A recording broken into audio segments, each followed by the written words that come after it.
Hello and welcome to Likable, a show where we discuss stand-up comedy from an entry-level perspective. I'm your host, David Stickle, and today I'm joined by Dylan Risucci. Yeah, that's how you say that. Dylan. Thanks for having me, David. Thank you for coming on here, Oh, it's buddy. wonderful. This is fun, right? Yeah. Yeah, we're having fun. We're in the studio, just chopping it up, as Gabe LTZ would say. Yes. Yes. How was your trip up here? It was fun. I actually was coming from Troy, New York. Oh, trip down here. Yes. What was in Troy? Well, I go up there sometimes for the Saratoga open mic, Oh, okay. Albany open mic on Thursday. Okay. My friend runs that, and so he lets me stay at his house. Cool. For free. Lets me stay at his apartment in Troy. It's Ed Colson. Great man. Shout out to Ed immediately. Shout out Ed. Immediate name drops of want to stare into the camera. Non-famous people. Yes, exactly. Well, I mean, you got to do it. You know, Patrick Smith. But yeah, I was coming from there. Patrick Cool. Smith. Sure. Yeah. Another great man. You did the Comedy Works last night? Yes. Cool. How was that? It was all right. Yeah. It was all right. Last week I was there. Maybe the best set I've had in a month. Mm-hmm. Last night, was okay. Last week I heard was a good crowd. Yes. Yeah, and then last night maybe not so much. It feels like a real show sometimes, you know. Yeah, because we try to bark people in. Mm-hmm. That was after Sean Donnelly, right? Oh, I think that was last week. Yeah. Yeah. That was the good one. Yeah. That's cool. I love him. He's very funny. I don't really know him. Oh, okay. I saw him perform at the dojo once. It was like a showcase of a bunch of like seller comics, and I saw him perform. And then afterwards, he like hung out and talked to everybody, just That's cool. Just the fans. And I was like, "Oh, I do stand up comedy." He goes, "Stop." I'm like, "Why?" He goes, "It's exhausting. Like, don't But he was like kidding about it, but it was funny. That's funny. Yeah, he's got a point, doesn't he? It's exhausting. Mm-hmm. It is exhausting. It's draining. Mm-hmm. I don't know. You know, one thing I would say is I like traveling. I don't mind, driving, because I feel like some people get burnt out with. I guess it does you two probably get burnt out after a while. Yeah, of traveling. Everything is like an hour for me. I don't know. I don't like staying home. Yeah, you don't like it? Well, I don't know. Okay. On like a Sunday. You like it on a Sunday? Yeah, it's a sacred day. A sacred day for the Lord. But if all of a sudden I was like, hey, HBO special Sunday night, okay, I'm doing it. But, otherwise, I'd like to be home watching football. Yeah. And you're a... big Giants fan. Okay, I'm a Patriots fan. So I can't talk shit. Oh. I know. I'm like the one team you can't talk shit to. I really can't talk shit to Giants fans because you're like 18-1, big boy. And I'm just like, you guys suck. Spagnola. Shout out to Steve Spagnola. Springfield College graduate. Is he? Yeah. Oh, okay. Yeah. I went to that school. He was Steve Spagnola? Steve Spagnola. He's from around here? Well, I don't know where he's from, but he went to Springfield College. Okay. He's got a Boston accent. Oh, does he? Yeah. Kind of. Shows how well you know the team. Well, I know he's a Paisan. Hey, yeah. Gabagoo. And he'll always be a hero. He will. For destroying Tom Brady. Well, it wasn't really him. It was the guys in the field. But yeah. He was like, go get that guy. And they're like, all right. But they were very good at it. They were very good at it. Oh, God. God damn it. Michael Strahan. One of my happiest moments in my life is a terrible moment for you, probably. That catch? I mean, the catch. Once Tyree catches it, you're like, they got it. There's no way they're not scoring, right? Yeah. But there was still like a thought in my head, like, this could not mean anything. Mm-hmm. I'm thinking like Eli. Eli's like, let's go. Hit myself. Literally just did an Eli thing. Eli probably would do that. Yeah. But he's like, let's go. Yeah. I know it was a 3rd and 5. We converted it, but hey, we got... Mm-hmm. And then there was a 3rd and 11. I don't know if how into sports you want to get. No, and Plexico caught it. But, no. Well, that was a touchdown. Yeah. But before that, people always forget, there was a 3rd and 11 to Steve Smith, the other Steve Smith. Yes, number 12. And that was a huge... Right in the sideline, it was like perfect.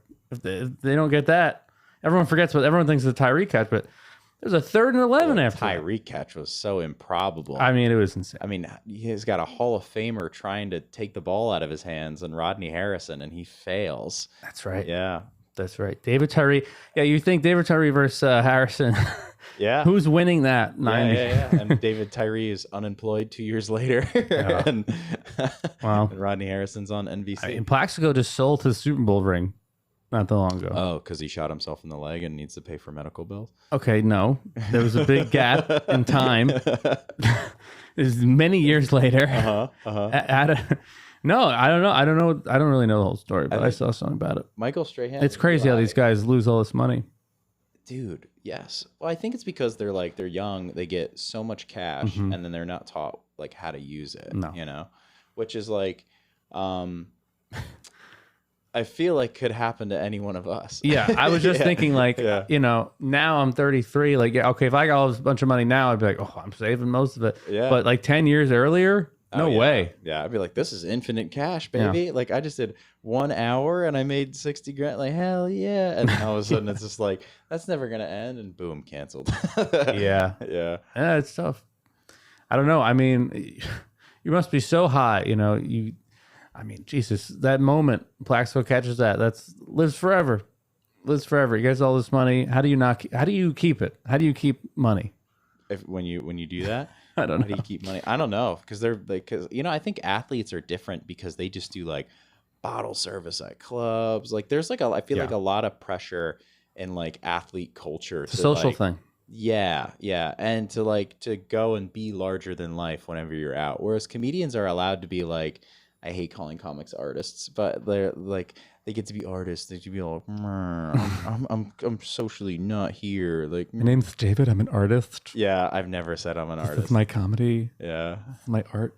This is my art. So Comedy Works last night. We're changing it up the subject away from the fucking 2007 Giants bullshit or the 2011 Giants. I'm not even going to go into that. Well, the happiest moments of my life. Yeah, and people make fun of you for that. We could have a repeat of that this year, by the way, and I'm sure as a Giants fan you would love this. But a repeat of what? That season, because you think the Giants? Well, thanks. Yeah, we could because Giants Patriots because the Giants play the Patriots in the regular season again, which only happens once every 4 years. And this year? Yeah, are you sure? Yeah, we play Week 13. Really? Yeah. So I think that's the random because we don't do the division because it's supposed to be. This is real football nerd, but no, it's like every 4 years you play one division. Yes. In the other conference, but I think but we're not playing the Jets or the Bills in the regular season. Are you not? Oh, no. So I think that extra game. Yeah, because they have the 17 games now. Okay, so it won't be that year then. Never mind. I was gonna say because I'm ruining the thing. Yeah, that's okay. We got the Giants this year, and we found another 5'10" white guy to be Wes Welker and drop the ball. You know, it's very exciting. Who do you got? Who's that? His name is Efren Chisholm. Oh, what a name. And he's like, you know, I don't know, that offensive coordinator for the Patriots, like anytime he sees like a 5'10", 195-pound white guy, like the stats are insane. Yeah. Always. Like this guy's going to be the next Hall of Famer on the team. Welker, Edelman. Yep. Amendola. Yep. Yeah. Yeah. Oh. Now Chisholm. White guys play well over there. I don't know what to tell you. It's so annoying when they like profile them. They're like, he's a smart player. It's just like he's got a high IQ. Yeah, high IQ player. It's like makes up for his lack of talent. Yeah, he's super slow and nobody wanted him. Makes up for his small penis with intelligence. Hell yeah, I love it. That's what I do. What'd you do at Comedy Works last night? Anything you say that you were excited about? Last night? No, you hate all this material. Yeah, well, I was more excited about it last week, to be honest with you. Oh, yeah? Including about being a sports fan, because people make fun of you for it. Uh-huh. You know, they're like, you're not on the team, what do you care, you know? Mm-hmm. But it's fun to care. Like, getting upset is part of it. Yeah. Yeah. You know what I mean? Yeah. And they finally win, you feel something. You know? It's like watching porn. I can't squirt. Oh, no, I fucked this up. You messed up your own bed. I messed it up. No, because it's like, why? Oh, because you got to live. I'm watching athletes do stuff I can't do. Mm-hmm. You know what I mean? I know where this is fucking going. Up my own joke. Yeah. It's a new joke. It is a new joke. You know, I can't dunk. Mm-hmm. You know, so I'm living vicariously through these athletes. Mm-hmm. It's like watching porn. Take two. It's like watching porn, you know? I can't squirt. I don't even know 5 black guys. You? If you have what? I don't even know 5 black guys. That's the joke. Oh, you don't even know. It's like 5. A gangbang. I thought you said if you have black eyes. I was like, what? What does that have to do with pornography? All right, we got to cut this. Yeah, you cut it out. No, No, we'll keep it in. I can't do. I'm doing bits. I can't do bits. I hate when bits? people are like, "Can you do a? Tell me a joke." No, Tell me a joke. I need you What sitting. if I had a funny joke for you? Like, hey, I got a little joke you can use. You know, a little funny thing to add to your bits. Your little skits. I love that. Yeah, your little skits. It's like I need you to sit in a chair so I can look down at you. In a room with other people doing the same thing. I can't. You know, this is, we're too even here. We need to stand up and hold a microphone and stand awkwardly in the corner of the room. Yeah, we need to pretend that we're superior. Yeah, I feel like honestly, if we were holding a megaphone instead of a microphone, it wouldn't feel the same. No, you can't tell jokes through a megaphone. I don't think. You know, during COVID, Yeah. I bought a megaphone. And I had this idea. I never did it. I had this idea. I was going to go in front of like grocery stores and yell at people. I don't know. And just record it? Yeah. And just do it for fun? Yeah. You're not even making content. You're just yelling at grocery stores. I had some idea about something about toilet paper because everyone was freaking out about the toilet paper. I don't remember now. Okay. But I bought a megaphone. Didn't really use it. Yeah. Great story. Do you still have the megaphone? Really glad I told that story. Yeah. Do I still have the megaphone? I do. Yeah. It's a cherished item. I should use it to wake my girlfriend up. You should. Because what a deep sleeper. Oh, yeah? Whoa, my camera just beeped at me. I don't know why. It's red for some reason. I don't know. All right, well. They don't like your choice in the guest. Might be just you on the camera at some point. Oh, no. Sorry about it. Your girlfriend is a very deep sleeper. Yeah. Okay. Yeah, it's annoying. What? No, it's okay. What if there's a fire? She's going to be dead. Yeah, fires aren't really loud. Usually. No, but they're hot. Is she going to sleep through the heat? Maybe you should just need a hairdryer to wake her up in the morning. Oh, man. Well, she wakes up. I mean, do you sweat in your sleep? Oh, yeah. Oh, yeah. It's annoying. Yeah, I actually bought a Purple mattress. This podcast is brought to you by Purple Mattress, the only mattress of the Likable podcast. It's not actually. But I bought a Purple mattress because it lets you breathe. It's awesome. Why does the color matter? It's this purple foam stuff. Okay. And it's like when you lay on it, it's all squishy. It's nice, like a bed. But it's all porous, right? Because it's rubber holes, and your body heat goes through it. Whoa. Versus it getting trapped in the fabric. You know what I mean? Almost like a netting sort of thing. Kind of. You know what? I need to bring... It's breathable. It's so breathable. It's so nice. So that's what I sleep on. Purple mattress. Oh, you're back on the camera. I'm pointing at the camera, yeah. I'm trying to do ads. I thought like... I have 2 potential sponsors. Neither of them are Purple mattress. Actually? Yeah. Oh, all right. Yeah. That's good for you. I'm not plugging them until I get that cash, though. What you mean? I have to worry about doing well? No, on this no. This is a terrible podcast. No. I'm sure you got lots of sponsors. You know, yeah. So many listeners. You ever go backpacking? I have a backpack right now. Like no, ever go back like camping, like backpacking? Oh no, I'm a pussy. Oh, okay. You're not a woodsy guy? No, not a woodsy You grew up here in Rhinebeck. Yeah, I live next to barns. I don't need to go to the woods. Interesting. Yeah. Well, I went backpacking once, but I bought you know how that you got to buy the special backpack for Okay, yeah, the one with the belt clip for some reason. Is there a belt clip? Yeah. I mean, there's clips around your waist for some reason. There's multiple clips. Yeah. A lot of clips in these things. A lot of clips. A lot of clips. Clip it. But I bought a nice one, and it had it was like on the back. You know, like sometimes you wear your backpack and you get all sweaty. Mm-hmm. Yeah. This has like a almost like a netting, like bathing suit thing, so you can breathe. The wind will go through there, so you don't have the shit directly on your back. Does it make it heavier though? No, it just makes it breathable. Oh. Big fans of breathable stuff here. Yeah. This podcast is brought to you by Breathable Backpack. Sorry, I'm just trying to get making up products. Yeah. Any product I can get, really. I want them to send me free stuff. That would be great. You know? That would be great. Who doesn't want that? That's got to be a major perk of having sponsors. Podcast game, yeah. Once I get some sponsors, I hopefully I'll get some free stuff. How many episodes have you done now? This is 22, I think. Or no, there's 22 out now. I have a few recorded now that haven't gone out. So this will be 26, 27. Wow.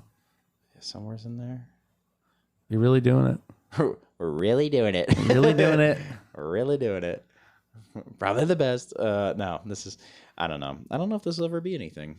Who knows? But it's fun to do. I mean, it is something. It's nice to spend time with you. You know? I feel like a two-way. For those that don't know, Dylan is a very, very funny comedian. He has some of my favorite jokes. I don't do intros. I don't do enough intros. But I don't want to ruin any of these jokes, but you have a joke about ejaculating on feet, which is one of my favorites. Yeah. Oh, yes. Yes. Which you should definitely hear sometime. I don't want to say it out of context. And you have my favorite 9/11 joke. Oh, yeah. Yeah. I actually did that one last night. Absolutely my favorite. And you have I feel like the way I'm saying these, people are going to think you're like an edgy and dark comic, but I don't feel like you're edgy or dark. But your other favorite joke of mine is about blackface. This is great. I'm coming off real well here. No, but people aren't hearing these jokes. They're just knowing that's about, he could have a very good take on it, but I really do think they're funny. Thank you. I appreciate very original, that. Actually. I appreciate that. The 9/11 one, people don't always get it. Because it's like a conspiracy joke. Yes. So some people don't know what the hell I'm talking about. Yeah. And that part's upsetting. But then when people, usually people know what I'm talking about, it does well. Yeah. I enjoy all of them a lot. People should look up Dylon on Instagram so they can. Oh, those are clips on there. Oh yeah, yeah. I think the blackface one is, and that's a great clip. I think all three of those. Hell yeah. The 9/11 one, it's a little older, so I might have to go back. Yeah. Are you gonna just go stalk my page? Are you gonna bring it back for holidays around the corner? I guess. For the holiday? Oh, yes. Yeah. I mean, I think, if you're doing a show on a 9/11, you have to, come on. Mm-hmm. Gotcha. Although, is that hack now? Like, things become hacked so quickly. Mm-hmm. It feels like sometimes. Yeah, like podcasting. Like podcasting. How many podcasts are there? Are there more podcasts than people? Probably not. No. There's probably... People have podcasts. Actually, some people have multiple podcasts. Maybe you're onto something here. I don't know. What's the state that has more cows than people? Idaho? No. Wisconsin? I think it's Nebraska. Nebraska? Maybe. Or Iowa. Might be Iowa. One of those. Oh. I forget. That's a good food chain, though. But there's so many podcasts just floating out there. So many. I made a couple, and then a few years later, you're like, this is terrible. And I just deleted them. Yeah. And they probably, I don't know how bad they were. But hopefully these last forever somehow on whatever server they're on. I hope they last forever because I legitimately enjoy a lot of these conversations. They're cool. Yeah. Yeah. I have a lot of fun with them. I mean, talking to a comic, it's not like talking to a normal person. No. You never talk to a normal person. They're like trying to sound smart. They're having a good life. Yeah. Well, there are a lot of depressed comedians, and they should seek help. They really should. But I saw you looking at the camera, so I looked at the camera. Please get help. But using these things. But I find that some people, like comedians, basically just want to be funny and just want people to laugh at you. And then normal people, some of them, I don't know if they're normal, but a lot of people, they just want to be smart. They want to come off smart. Yeah. I don't care about coming off smart at all anymore. Really dumb when they try to come off smart. Yeah, and they make opinions about stuff they don't know about, and that drives me crazy when people do that. Yeah, they fucking regurgitate just bullshit that they saw in a meme, and they're like, "This is true about whatever's happening on the other side of the planet." Oh, wait, I know it to be true. It's because you saw a meme, dude. I mean, people will eat that shit up if it hits them in the. Nerve. We take that same meme and make a joke out of it because we half read about it, but because we don't feel like writing, so we're going to steal from memes. Yes, we're going to see the meme. We're going to make fun of it. Yes. On stage because this happened today. That's always fun. Yeah. Yeah, it's like a different way of looking at things. I don't know. I just find sometimes that normal people are just like, you're fucked. You're fucked in the head for even thinking like that. But it's like, well, what? You're not going to do anything about it. You might as well make a joke about it. Yes. 100%. It's like you can't undo 9/11. Right. But you could make several jokes. Hundreds of them, actually. Yeah. About or involving. Yeah, of course. And what are you going to not do that? That's crazy. Yeah, exactly. I mean, hey, don't yuck my yum for how I handle That sounds tragedy. disgusting. Why? I don't know. Keep going. Sorry. Yeah. Go on. Don't yuck my yum. You never heard that before?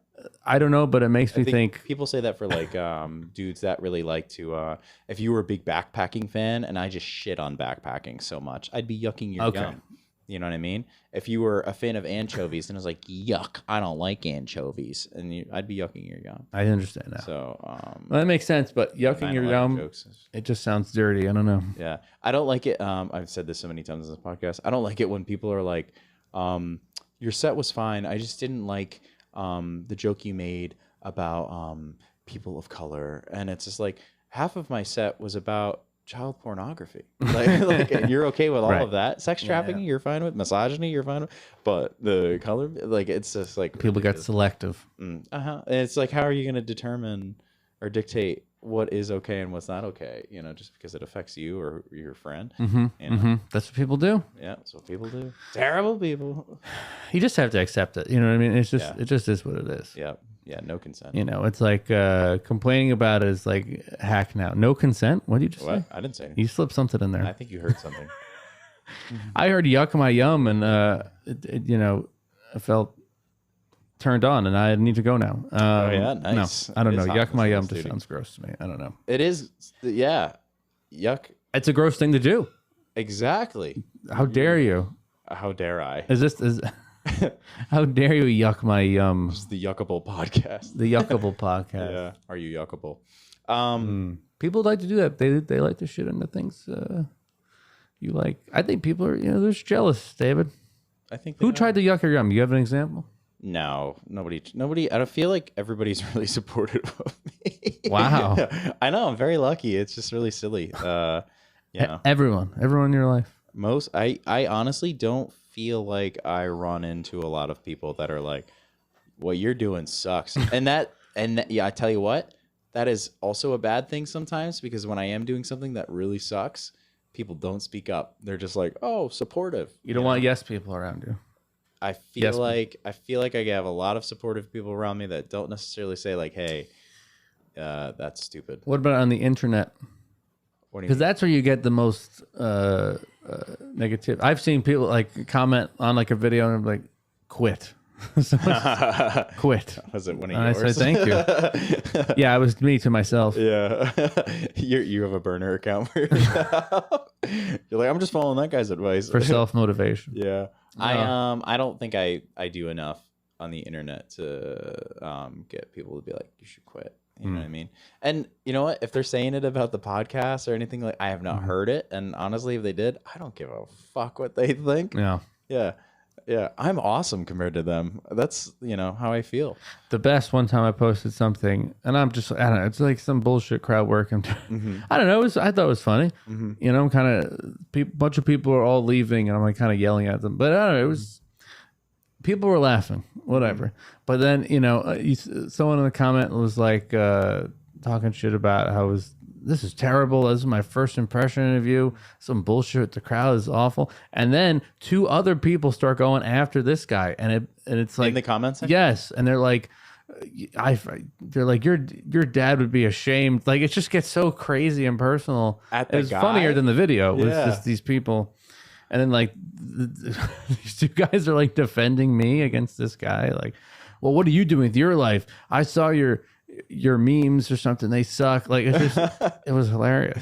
Did you know the people defending you? No, I didn't know any of these people. That's hilarious. That was what was funny about it too. Cause like, I don't know. It just got a bunch, that video got a lot of. Why don't you make that a part of a set?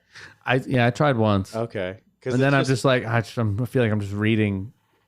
You know what I mean? I hate when you're just like reading shit off. I feel like Gilbert does that, or he reads like comments under like an armoire that's available or something like that, and then his one comment at the end like makes the whole thing pop. I mean, it definitely can be funny, but I don't know. It's like I was I have to relook at it.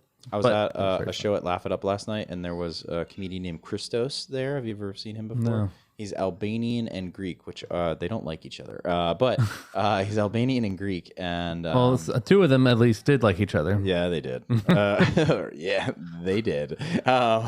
He's Albanian and Greek, and he was reading Pornhub comments, and it was like so funny because it was like a video about like the woman's vagina. The comment was about the woman's vagina, and the other guy was just like such and such about the woman's vagina, and the other guy was like, "Are you okay?" And then they start having like a therapy session. Oh my god! At the bottom of the thing, and then. I don't want to ruin it, I'll butcher it, but it was so funny. He obviously had experience. He saw that. It was like a gift from God. Yes. Sometimes things happen to you, and you're like, "Oh, this is, this is perfect." Yep. I have material now because Yeah. this ridiculous thing happened. That's me in the coffee shop. Like that one joke that you like. Literally, I was at a bar, and my friend who's trans, who's she got big titties, but still got a penis, and she came up to me, and she's telling me about her OnlyFans. She's like, if you came on my foot and I took a picture of it and posted on my OnlyFans, I could make a bunch of money. And just in the moment, I was like, why don't you come on your foot? And then she actually answered me. Anyway, that usually gets a laugh, David. Oh, sorry. One of your favorite jokes, according to you. I love that joke. You can't laugh at it more than pop at the Krog. It did. I was curious to see where it goes. But that's just a true story. That just happened, And you're like, wow, that was just a gift. It was a gift from the Lord above. I'm gonna do technical difficulties right now. So oh no. I'm gonna stop recording. Oh, how are you? Oh my goodness, I didn't see you there. We're gonna interrupt this episode to tell you about show dates. Isn't that exciting? Show dates. Yeah, please look at the screen if you're watching this on YouTube, or just check out online if you want to do that. But on 9/17, I'll be in the Capital Region's funniest competition. 9/19, Sloop Brewing. 9/20, I Hate Olive Bridge. I hate olives. I love Olive Bridge. And, there's nothing wrong with that, I think. I think that's okay. 9/26, there's a Don't Tell. I'm producing with my friends. I'm not on that one. 9/27 is a Croak show. Very excited. We got Anthony Zenhauser headlining that one. Very excited for that. 10/9 is a Keegan Ailes show produced by the one and only Jordan Malice. And I think Matt Toledo is also on that one. And I think I'm doing something with that too. I'm not really sure, but I'm doing time there. That's very exciting. 10/11 is another Sloop show. Very exciting. I'm not certain if I'll be at that one, but we're excited to do it anyways. And this is a crazy day. 10/18. Oh my goodness. I'm in the Catskill Comedy Festival. Very exciting. Please come and see that.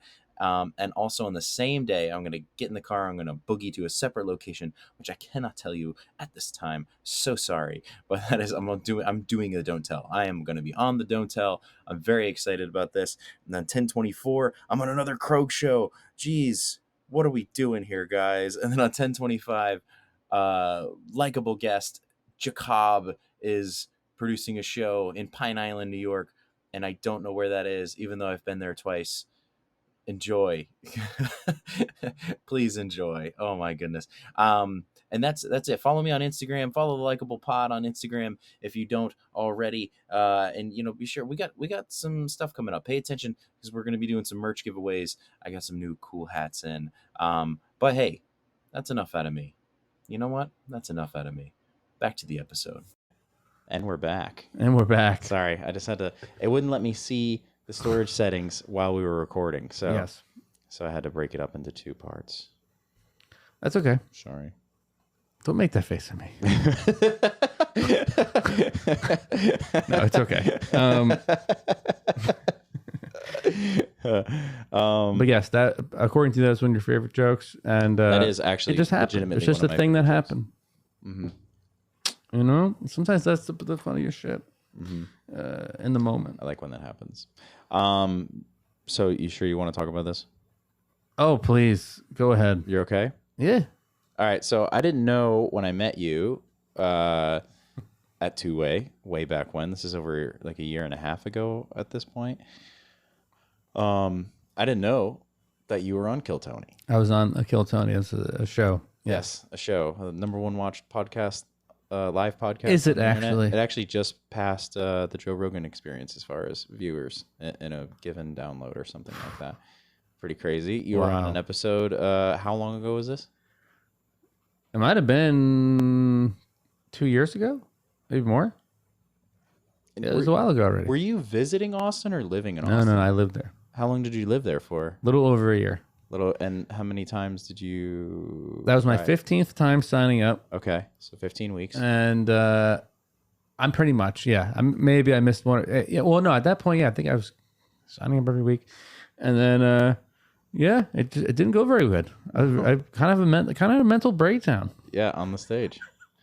Yeah, I was not in a good place. When I met you for the first time, everybody mentioned Kill Tony. Of course. I never knew the episode number or anything like that. I'm not going to say it on here, unless you want to. But you say whatever you want. I don't. It's out there. Okay, I think it's 617. Oh. Right? Is that what it is? No, 62. No, yeah, sure. Maybe it's that one. I don't remember. I don't remember the number. Anyways, but everybody was saying it, and then I'm like, no way, So I saw it. Yeah. And then as your friend, I was like, oh my God, buddy. You kind of locked up on there. I totally, I was just extremely nervous. I built it up too much in my head, definitely. Which a lot of people probably do. Do you have a history of doing that in other situations? Oh, wow. We're getting real psychological. No, here. I'm just curious. If somebody were to if you were in if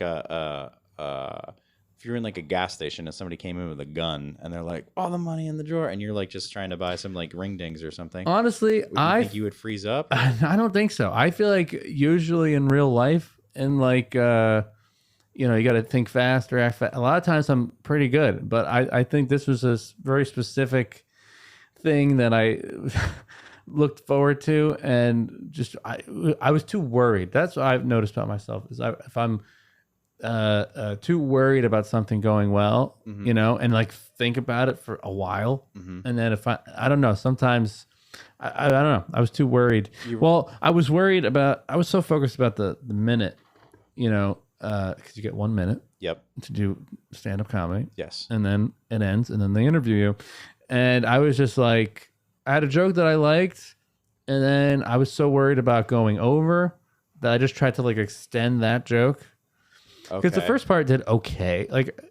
It didn't do great, but I didn't think the minute was anything worse than I've seen before. Yeah, it wasn't horrible. No, it actually, I think you're right. The first half was fine. Yeah, the first half was solid. Yeah. And then I just tried to extend it, and then that second part just kind of bombed, and then it's over, and then you're getting interviewed. Yes. And I didn't really.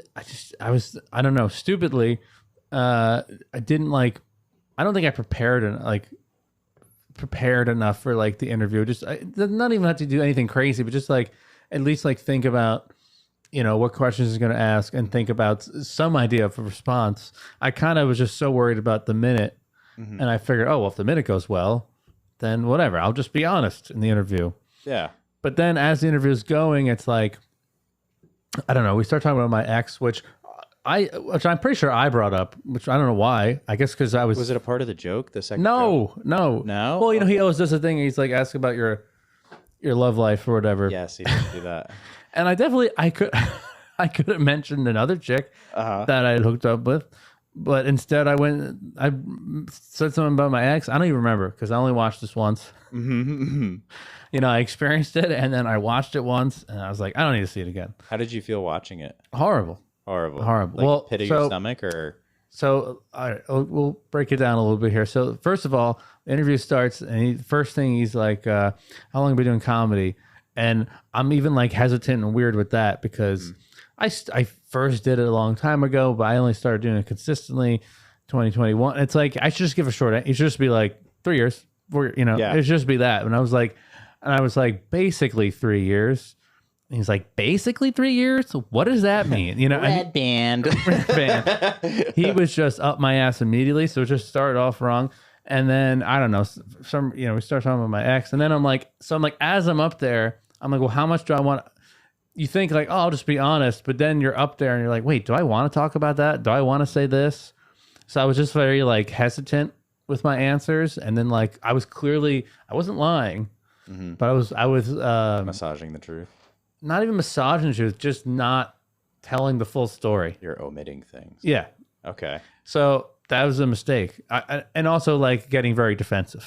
Yeah. So, which I feel like you can be. I don't think it can't be funny to be defensive, but sometimes like with that, especially like that, I don't know. You just gotta just lean into it.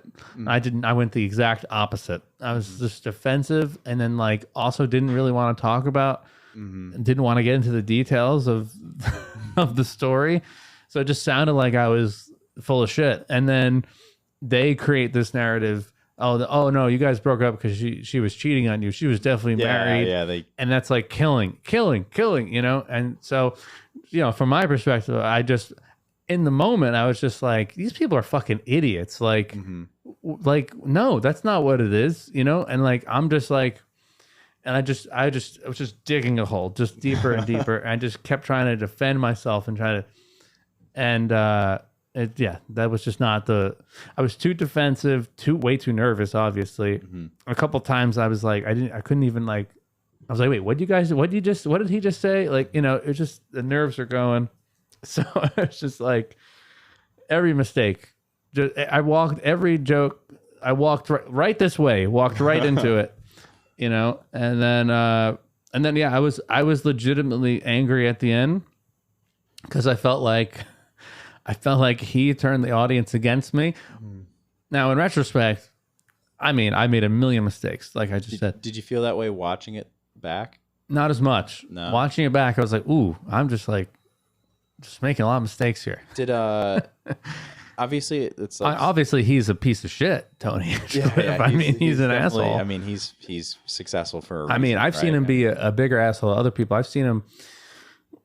One guy one time I remember seeing he just bombed, and then he's doing the interview and they just kept making him do another joke.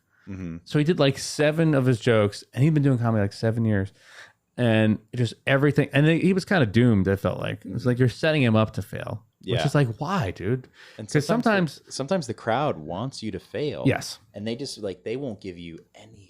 100%. Regardless of sometimes the writing is actually pretty decent. They're completely on Tony's side, and he's an evil man, and it's like, whatever. He could be funny sometimes, but sometimes I'm like, this is like they're literally making jokes about this guy, how this guy's going to go kill himself, like to his face, so they didn't do that to me, but they got me pretty good.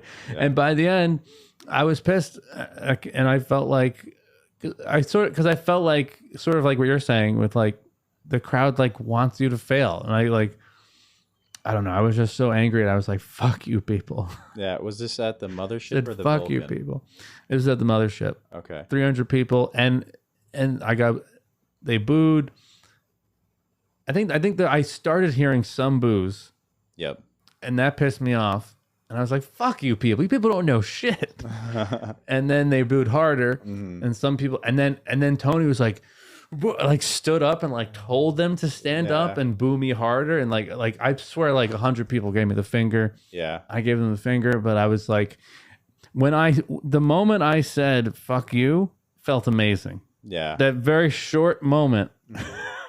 That split second, that felt really good to get that anger out, but then it was immediately followed by just major disappointment of like, I didn't want it to go like this. I didn't want it to come to this. Well, when you get off stage, you're obviously still very angry. I'll tell you exactly what happened. So, so I get off stage, I go in the back, and they, the gel blaster things. The gel blaster. They give you like they don't always, I guess you don't always see it. I guess they don't really show it. Or maybe they talk about it in the beginning of the episode or something, but it's like I don't even know. It's not even like a paintball gun. It's like something similar to a paintball gun. Okay. Like if you get on that show at all, they just give that to you when you walk off. Oh.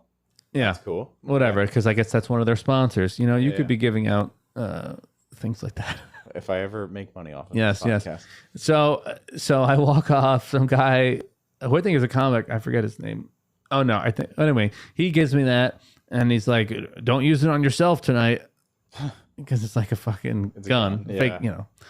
I'm like, oh yeah. And he's like, oh, I'm just kidding, man. Have a good night. Like whatever.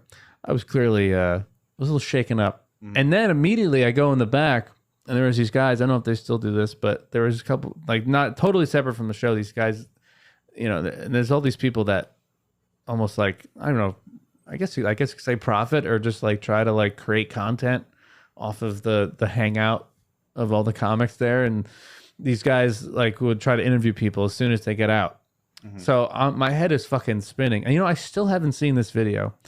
But it's a video of me right after coming out of there. And I'm like, while I'm talking to them, telling them what happened, I'm like remembering what happened, you know, because it's like you black out, you know. And so I'm like speaking a million, whatever the phrase is, a mile a minute, a million words a minute, a mile a minute. And yeah. And then like, it was, I like forgot to mention that I said fuck you to the crowd and got booed.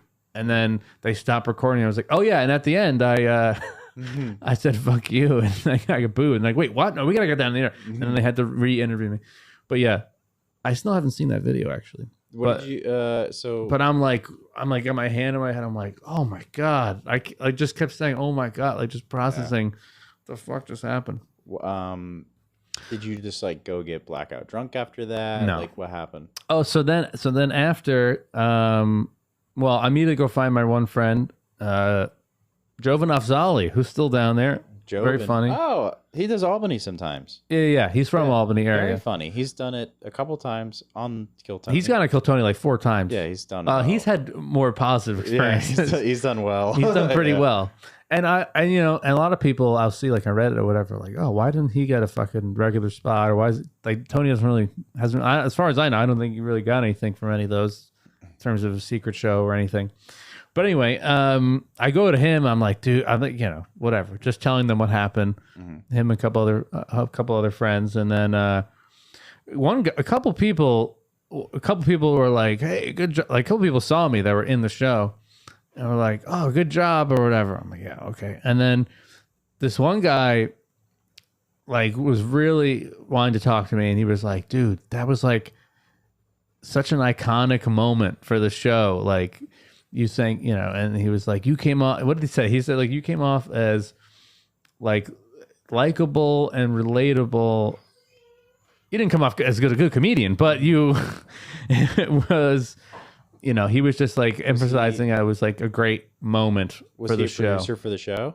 No, I forget what he did something, but no, he had no affiliation with the show. He just was at the show, just watching. Some just dude. Yeah, just like a big fan. So it doesn't matter what he thinks. Well, there's a couple of things he said I can't remember, but it was just like he made me feel a little better because he was just like, yeah, but that was like funny, and you were still like, he was like telling me that I showed balls. I think it was that you came off likable and relatable, and you showed balls, and you. Part of this iconic moment of saying fuck, because I guess people don't really, usually people don't say fuck you to 300 people in a crowd. Yeah, I don't know. So I mean, did you just went home after that? Yeah, I mean, well, I think I went down to the bar and talked to a couple of friends, and I don't even remember. I think I just kind of went home. Maybe I went to another mic. I'm not even sure because there's shit going on, but I remember I did not sleep at all that night. At all. Could not sleep, and I was just thinking about it over and over. And then it sucked too because I think usually it's 2 weeks behind, but for whatever reason they had extra episodes. I had to wait almost a month for the episode to come out. So that was almost worse because then finally it comes out and I'm watching it. And it's like I obviously have to relive it, and like certain things are like not. You know, I guess overall it's probably worse than I remember. Or like whatever. Yeah. Were you like watching yourself being like, say this, you know? Were you like just mad at yourself watching it? Or? I just. I mean, yeah, I was definitely mad at myself. I was definitely like,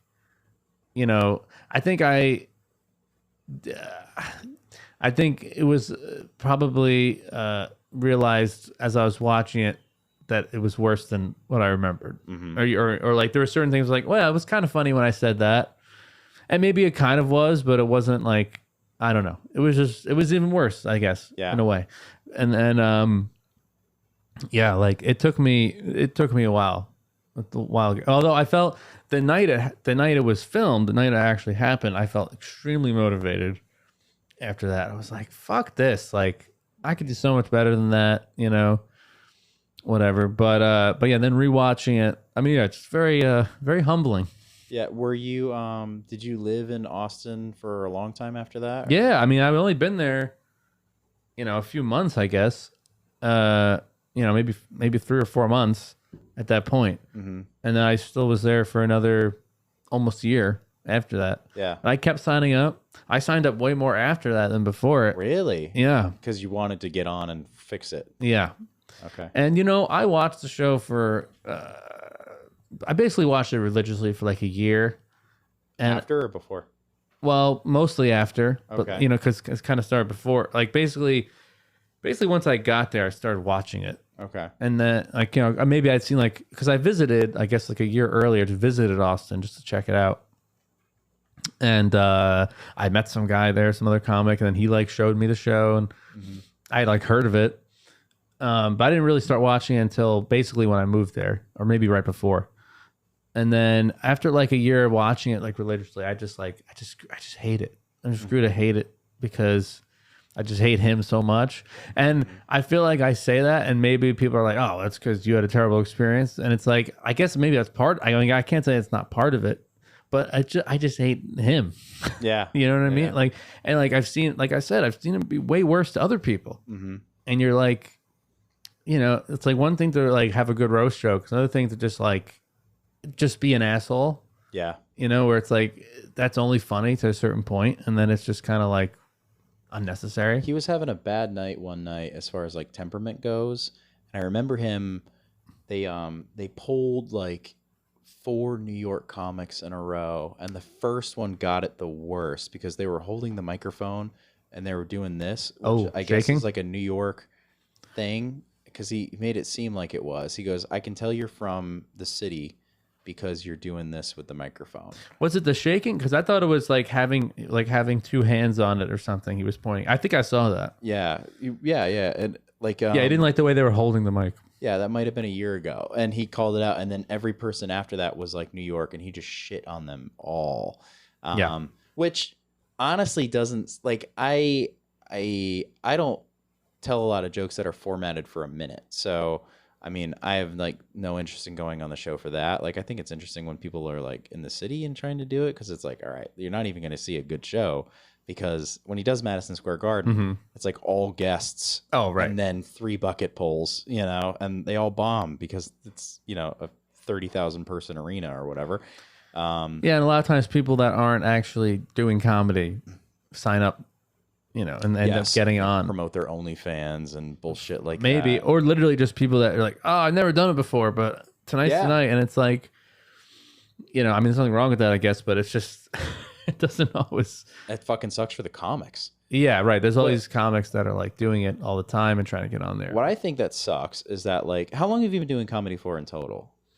So now let's say 4 years consistently. 4 years consistently. Yeah. Okay. So like, what I would say is like, it's bullshit that brand new comics will get on that show. I mean, but I guess this is the beauty of the random bucket pull, right? Is that anybody can show up. Yeah. But I have theories that it's kind of rigged anyways. Oh, no, I know it is. You know it is. Well, okay. I know it's partially at least. Yeah. I don't think fully. Because there's like certain people get pulled consistently that keep coming on. Because, I mean, he's doing a bit of character building, it feels like, because all of the golden ticket winners that he used to have are all on the road now doing you know, Killers of Kiltony and stuff like that.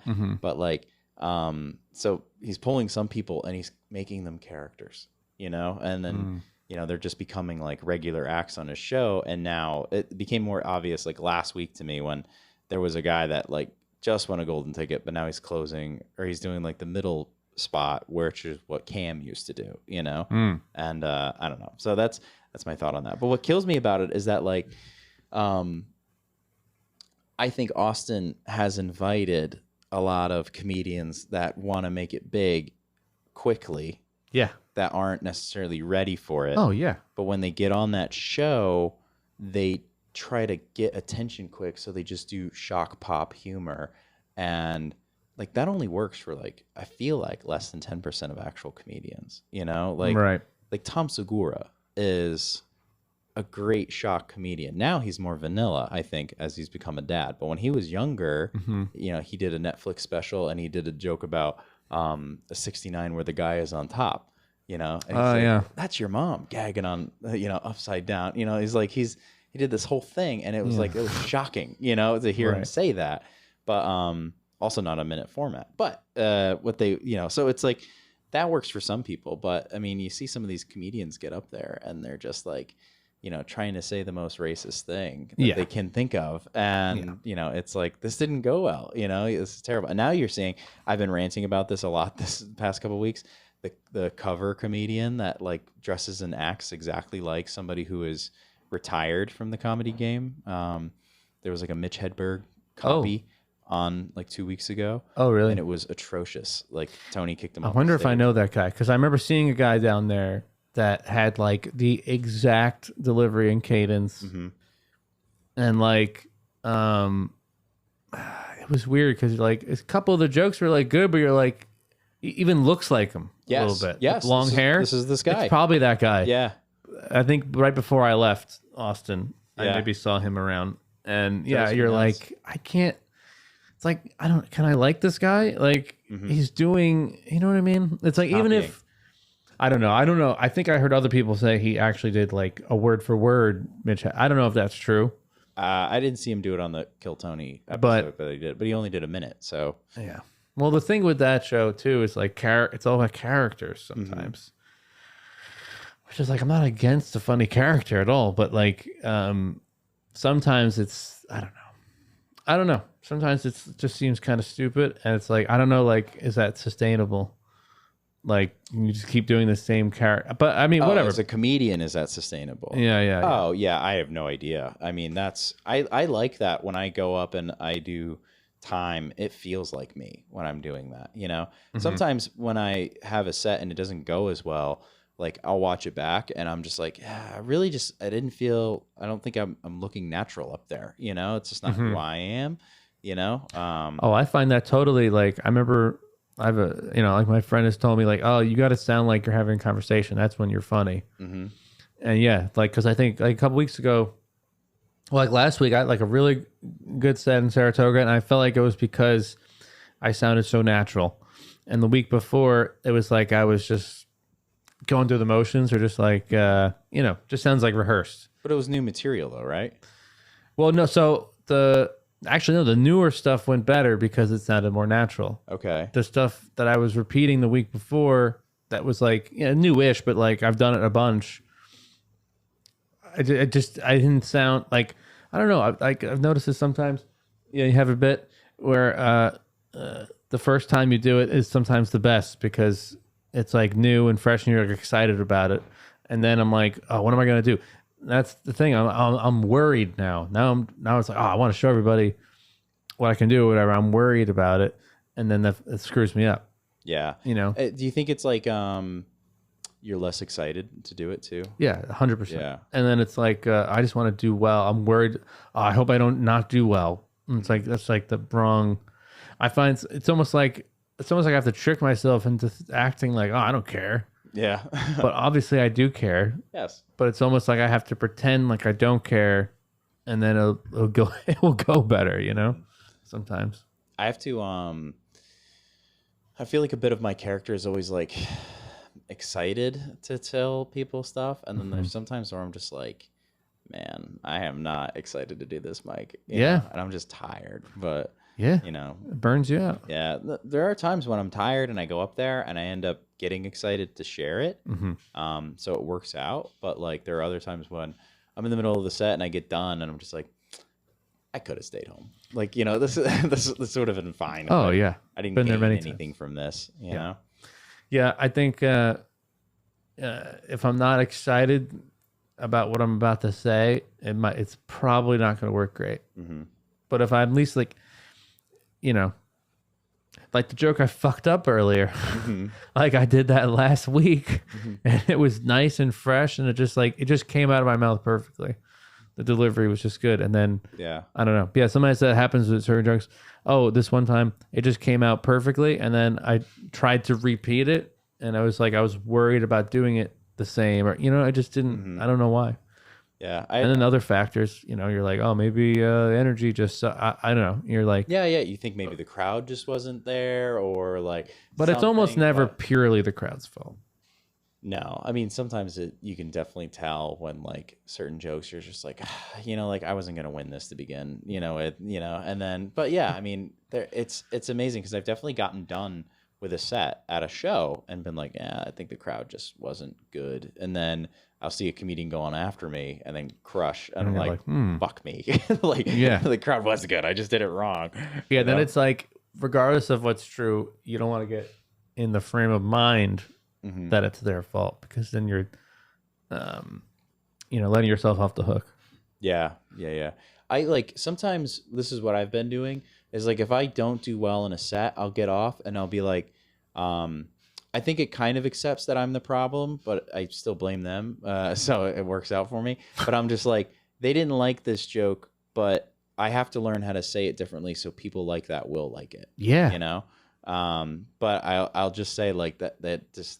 This was not my crowd. Like I've said this on this podcast a million times. I don't do well in black rooms. Like it's just, I don't know why, but you don't want to put that out there in the universe, David. Huh? Now you're never going to do well in front of a black crowd. Black crowd will see this and be like, we have to support Dave, so he continues to try. I don't think that's how it works. Like, fuck this guy. I don't care. I will continue to try to win black rooms. I will do it. The last time I was in a black room, they did not care that I was there. So where was this? This is progress. This is Fish and Chicks in New Windsor, which is basically Newburgh.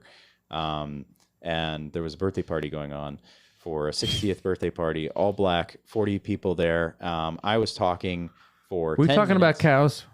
Huh? Were you talking about cows? And I know you like to talk about cows. Oh no, I was in your doing.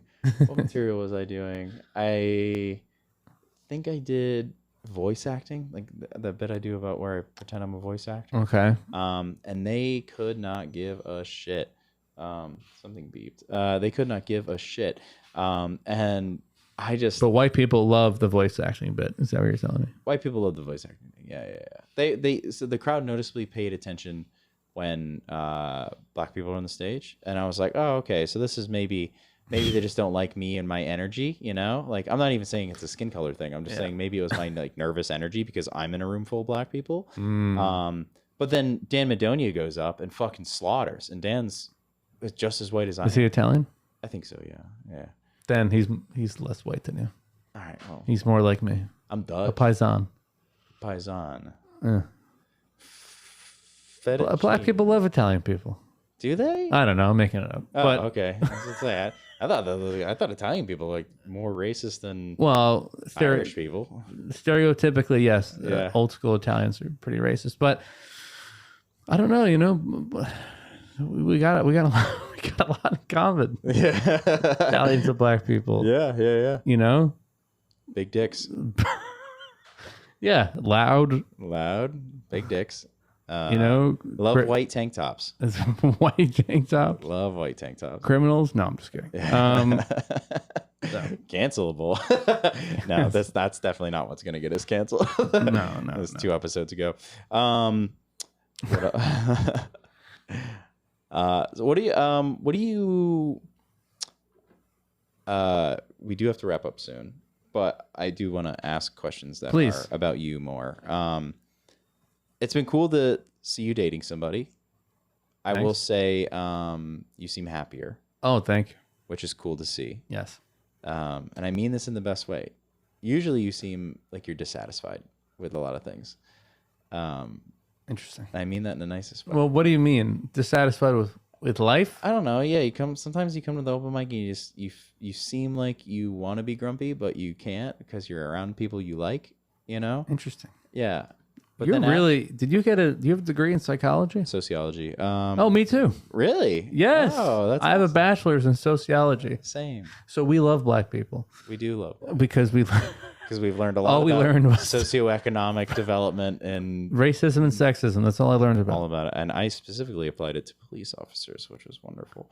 Well, I'll tell you this. Some of that was maybe I'm tired after work. Yep. You know, but now I'm only working 3 days a week, 3 long days, 3 11-hour days. But then I have 4 days off. I've set it up for myself. I live in my parents' basement, which is kind of annoying, but I'm fucking saving so much money. Hell yeah. And I'm still getting laid, so who cares? You know what I mean? You're living a good life right now. I have a girlfriend. I'm working out. I think that I think I'm funnier when I'm happier. Yeah. Sometimes it seems like some people are the opposite. Or maybe it just, I don't know, because whatever, stereotypically comedians are like depressed people or whatever. But I felt like when I was down in Austin, I was in a terrible place. Yeah. Like not over my ex and having a mental breakdown or kill Tony. Like I was just not in a good place. But I don't know. Yeah, I don't know. I feel like it's really hard to it's hard to be happy when you're not at least getting laid. You know? But even like, I don't know. I think I'm a relationship kind of person. Okay. Because I don't know. Because I'm gay. No. Because heard it here first. We're gonna end the clip, end the show right there. Because you need support, you know, and you need the convenience of whatever, getting your needs. I don't know. I just think like comedy is a difficult lifestyle already. If you're also like, I mean, how many depressed incel comedians are there? You know, Enough of them. Enough of them. Yeah, there's a lot. But I was one of them for 2 years, so you know. Well, I mean, I'm glad you're getting laid. If that's the secret to your I don't think it's just getting laid. You know, I love this woman. She's very nice. That's not all. It's not. It's not only the sex, but you know, I don't know. I just think it's already kind of a lonely thing, comedy in a way. That if you're like lonely, I don't know. At the same time, I don't feel alone when I'm on stage. I guess it feels like home a lot of times. Yeah, it feels like the place you're supposed to be. Yeah, yeah, which is weird. It is because it's also terrifying at the same time. Yeah. You know? Yeah, it is. It is a little bit scary, but it's cool. Like, I don't know. I like it. Yeah. All that to say, I'm very happy to see you happy lately. Thank you. It's been very cool. Thank you. I'm way happier. Yeah. Because I've set myself up to be happier. Good. Yeah. You deserve it. And if anyone out there needs help, BetterHelp, our sponsor. Yes. Call 1-877. I do have a therapist, I will say. Oh yeah? Oh yeah. Is that new? No. No. They're just finally making a breakthrough. I think it's been 4 years almost. Wow. Yeah. Took that long, huh? Well, I had to change a bunch of things. Yeah. Yeah. But he helped me do that. So I don't know. It seems like a lot of people. I'm sorry. Are we trying to end here? No. It just seems like a lot of people, I guess, have shitty therapists or have bad experiences with therapists. Yes. So I think I got lucky. I got a pretty good one, but I don't know. A lot of people. I don't know. I guess at this point, most people are not shaming you about that. No, it's not. The stigmatism has really gone down. Pretty much. Yeah. So I mean, you could just do like. There's plenty of guys though that they'll never do it.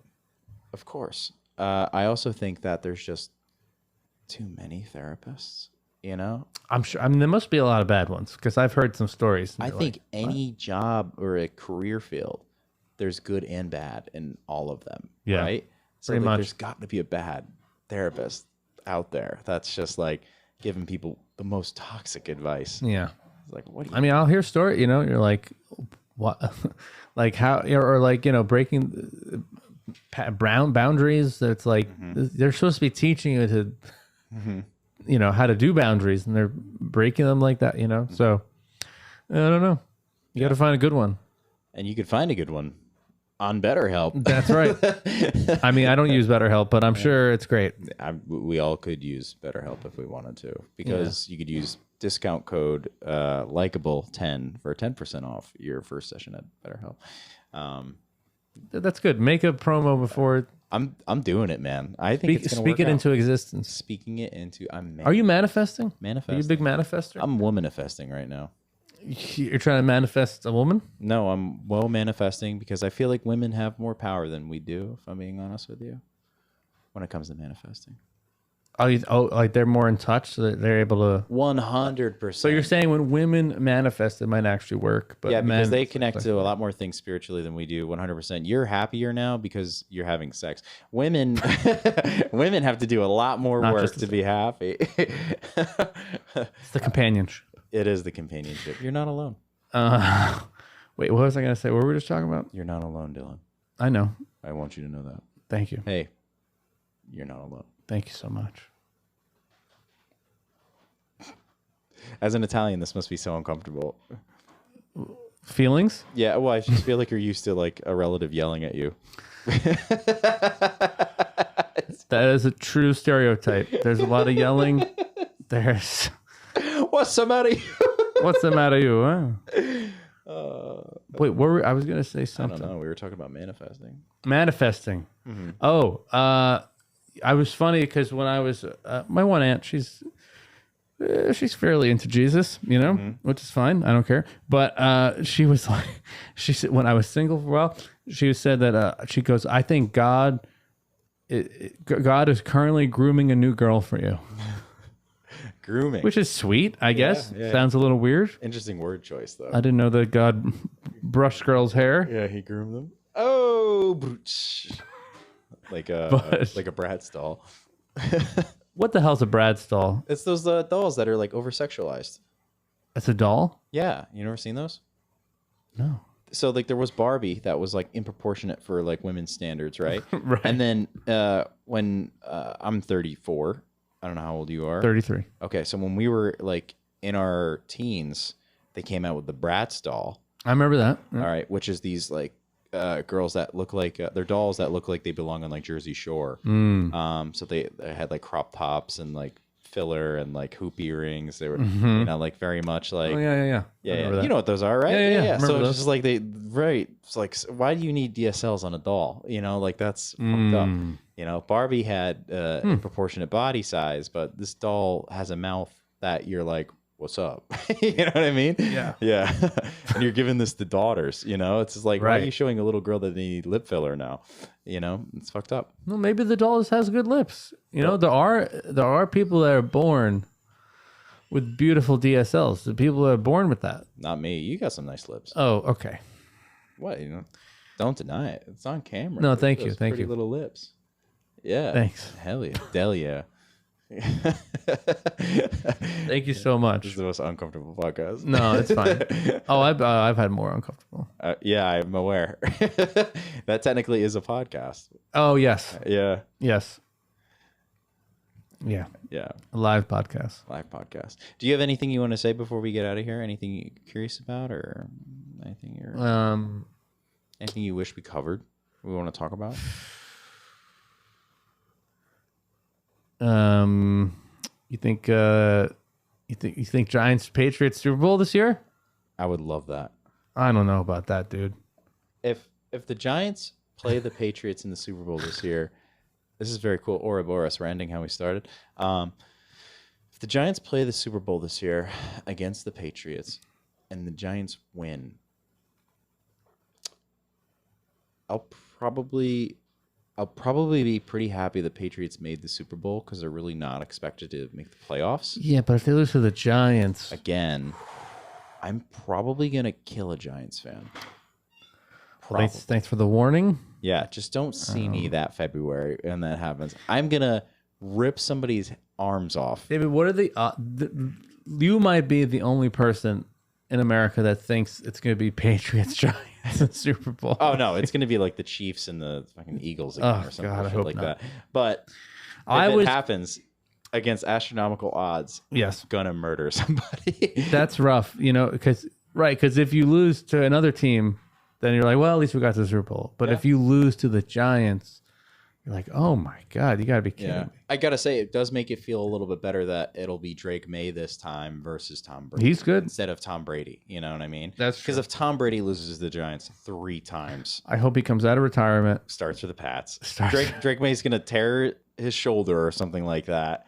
And, in the playoffs, and then Brady's going to come out of retirement as the owner of the Raiders, and then and a Fox News analyst, right. And start quarterbacking the Pats again. Honestly, not impossible. It's honestly not impossible. It's not impossible. Look at Brett Favre. But when the Eagles beat the Chiefs, were you happy the Eagles beat the Chiefs? 100%. See, I looked at it like when Trump beat Hillary. Okay. It was like I wasn't happy that Trump won, but I was really glad that Hillary lost. I hated both of them so much. So I wasn't happy. So that's how I would have felt if the Chiefs won. Yeah. Actually, no, I'm sorry. That's how I felt when the Eagles won, because I was like, I hate the Eagles. At least the Chiefs lost. Yeah.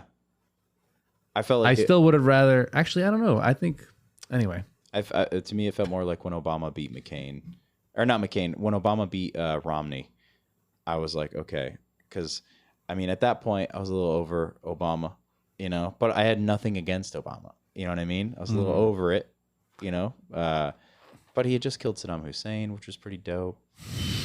Anyways, but Romney, I'm like, come on, like, can't do this. What did he say? That thing about the percent of 42% of America. He said hit some weird quote at one of those Romney? speeches. Yeah. Oh, that's forever ago. I just remember he was a fucking robot, and I'm like, this guy is. How would we get political out of this? I don't know, because I made an analysis, football politics analysis. We did. And then I realized, you know what? I didn't want Hillary. I didn't want either of them to win at all. But whatever. Hey, at least the Chiefs didn't three-peat. They would have three-peated. Thank God. They would have been the first team in history to three-peat. We avoided that. Yep. Thank God. But I hate the Eagles. But God, they're so good. I hate the Chiefs. They just have like a perfect team. Both teams kind of. Yeah. But yeah, because it's like Jalen Hurts is a little underrated. I don't know if we want to get more into sports. I know you're trying to end this. Yeah, we're gonna wrap up. Anyway, whatever. I'm just saying they have like a perfect team. They're a team to be modeled. Yes. So I hope the Giants, we're getting our defensive line going, just like the Eagles. We know we got to. I think they do catch up to them. I really do think they do. They seemed to be pretty good in the preseason. Well, it's preseason. It is preseason, but it's exciting. It is exciting. You got Jameis Winston.